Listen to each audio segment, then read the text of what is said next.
Ladies and gentlemen, today we're going to be checking out the Black Ops 2 Zombies mod called Black Ops 2 Zombies Reimagined. Of course, created by Jay Bleezy. And what this mod does is sort of reimagines Black Ops 2 Zombies, even down to specific details on each of the maps, not to mention just gameplay overall, and it sort of changes it, twists it up, makes quality of life improvements, and a bunch of stuff like that. So just some general things about this mod: it removes the round cap in Black Ops 2 Zombies, it removes fog, increases level of detail at further distances, makes changes to the HUD, and for actually playing, you have unlimited sprint.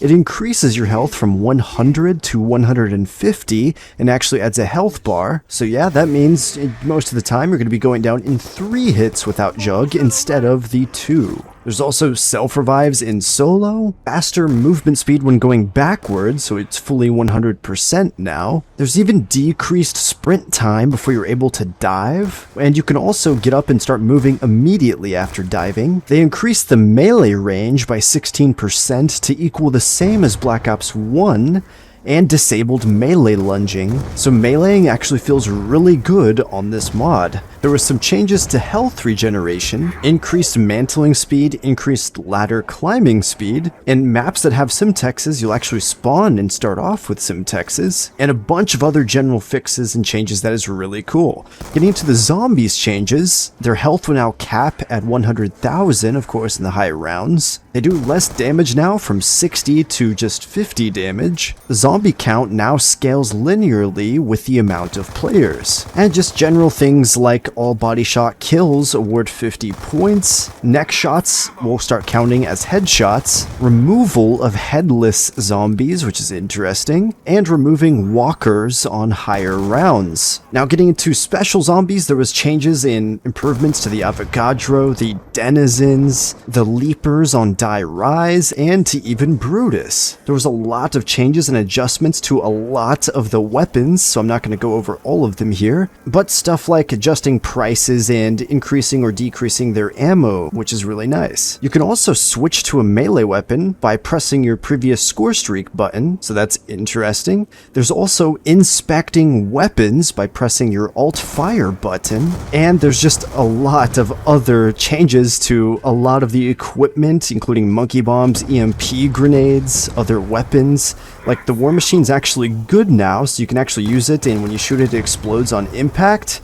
So it was actually pretty useful and not just completely useless, pretty much, as it normally is in BO2. There's even changes to, little Easter egg equipment like Hell's Retrievers or the G-Strike Beacon. For example, the G-Strike Beacon will now kill on any round instead of just like damaging or making crawlers. And interestingly enough, the 1-inch punch on Origins, when it's upgraded, the elemental punch will change based on whatever staff you actually have. So that's really cool. The ray gun was buffed. The ray gun Mark II had some adjustments, and the jet gun was buffed a lot as well. The liquefier was buffed, allowing you to also pack-a-punch it. The paralyzer was changed, so unfortunately you can't fly very much with it, but it does kill on any round, same as the Blundergat. But besides all those weapon changes and really cool stuff which you can look at on your own, there was changes to the mystery box, removal of the perk limit, and changes to all the perks. For example, Quick Revive will also decrease your health regeneration delay by 25%. Speed Cola will allow you to aim and switch weapons twice as fast, even throwing grenades twice as fast. And you can expect changes like this amongst all the perks. The Nav Card tables on all the maps are automatically crafted there now,